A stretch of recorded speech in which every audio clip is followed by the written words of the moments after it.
Hi, my friend. In the last lesson, I introduced to you the concept of a key moment. Do you remember the definition? This is a situation or event in which you feel threatened, vulnerable, or upset. We could say emotionally dysregulated. And why is this important in a course on communication and healthy relationships? Because how we handle our key moments affects our communication. In fact, it's impossible to communicate well if we're emotionally dysregulated. We have to manage our own emotional reactions in order to influence other people in positive ways. So now, I want to walk you through an empowerment model. I call it the empowerment model. I use the model in two ways. First, to understand what's happening during a key moment. And second, to help you regulate your thoughts and feelings so that you can respond well to your key moments. So here's a diagram.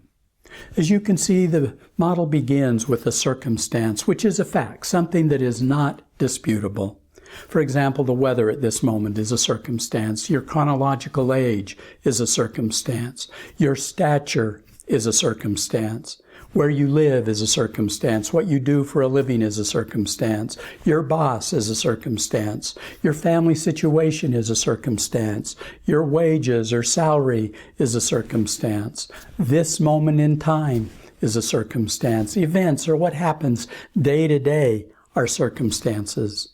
You face a myriad of events and circumstances every day. And by the way, most of them you navigate with ease. No sweat.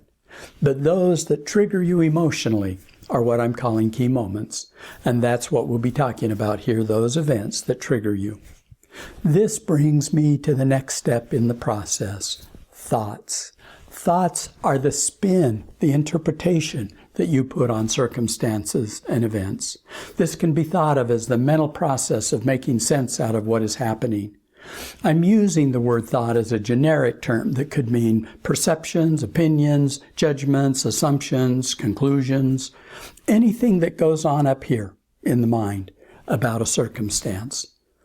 I like the word meaning. Thoughts are the meaning that you put on events and circumstances. And I want to say that a key moment has no meaning inherent within it. The meaning comes from your mind, your interpretation or thoughts about the circumstance or event. Let me give you a simple example. Suppose I stepped on your foot. Well, what's going to determine your reaction more than anything, or your thoughts or the meaning that you give this action? If you believe that it was purely accidental, that I didn't mean to, you'd feel neutral or at most mild irritation. On the other hand, if you believe that I stepped on your foot on purpose to hurt you, then your reaction would be much stronger. So notice, it's not the incident per se that's critical during a key moment, but rather how you think about what's happening. So if we look back at the model, you can see that the next step is feelings. This is what you experience here inside your body during a key moment. Whereas thoughts are mental and occur in the mind, feelings are somatic and occur throughout your body. There are really two kinds of feelings. First are physical sensations. It might be shortness of breath, nausea, muscle tension, rapid heartbeat, tight jaw, dry mouth, sweaty palms, weak knees, headache, so on. These sensations, whether severe or barely noticeable, will inevitably accompany your key moments. When you're not able to resolve a key moment, or when you have chronic key moments, eventually, physiologically, your internal systems begin to break down, and that's when disease and illness set in. Well, I said there are two types of feelings. We've been talking about physical sensations. The other type of feelings is an emotion like anger or hurt or sadness, helplessness, fear, rejection, guilt, inadequacy, anxiety, disappointment, depression. The list is long. Notice these are one-word statements. Notice that these sensations and emotions, by the way, during our key moments are unpleasant, and so we suppress or avoid them. And of course, that doesn't resolve them. They're still there. So we tend to act them out in ways that end up being harmful to ourselves and others. That's why becoming aware of feelings and learning to regulate them in healthy ways is such an important part of working through our key moments. One more point about feelings. It's so easy to assume that your feelings are caused by the situation or event. I stepped on your foot. Your boss passes over you for a promotion. It's raining on your golf game. You were just informed that you're going to lose your job. As I've said before, and I want to reiterate, understanding the model means that you know that these feelings are not caused by the event or the circumstance per se, but rather your thoughts, the way you talk to yourself, the meaning that you give these events. The next step in the cycle is behavior. Behavior is what you do following a circumstance, thought, and feeling. Behavior is observable. Whereas others cannot see into your brain to know what you're thinking, nor can they be in your body to know for sure what you're feeling, they can witness your behavior. And your behavior can be neutral or weakening and self-destructive, or positive and strengthening. And since key moments can be uncomfortable and even painful experiences, our natural tendency is to dramatize or act out our grungy, negative feelings in one of three ways. And notice, by the way, that this harkens back to the last section on the styles of communication. We do some form of dominating, accommodating, or avoiding. Dominators, when in a key moment, become aggressive. They tend to fight, go on the attack by lecturing, moralizing, arguing, defending themselves, criticizing, putting others down, blaming, controlling, slamming things, throwing things, hitting, assaulting, when we're talking about more extreme behaviors.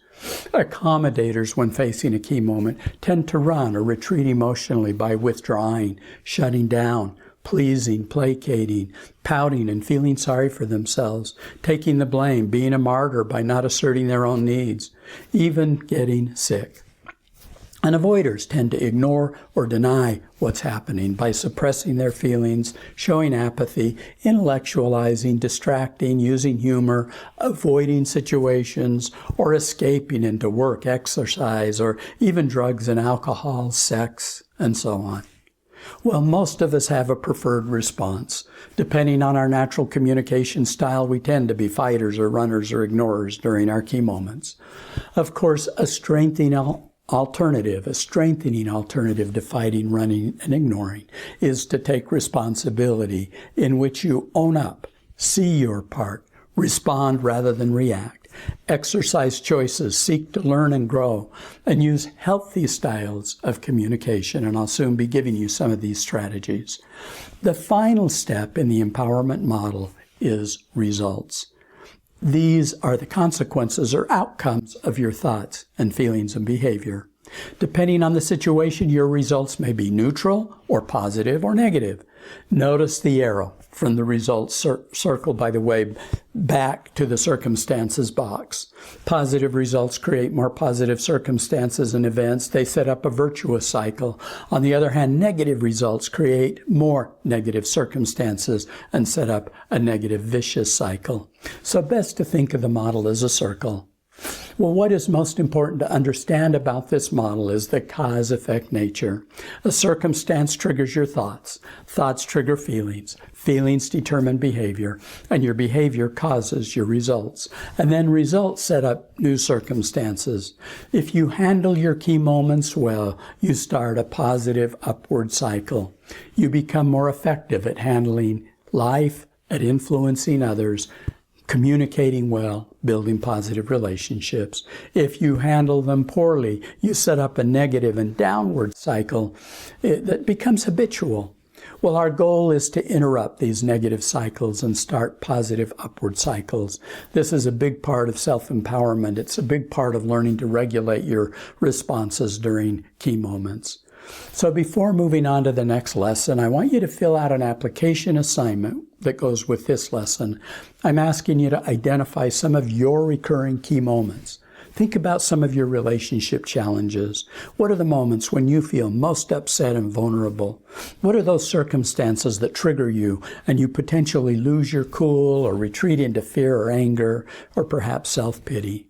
Do you see any patterns to your key moments? So go ahead and complete this assignment, and then let's move on to the next lesson, in which I offer you strategies to work through your feelings and calm yourself during a key moment.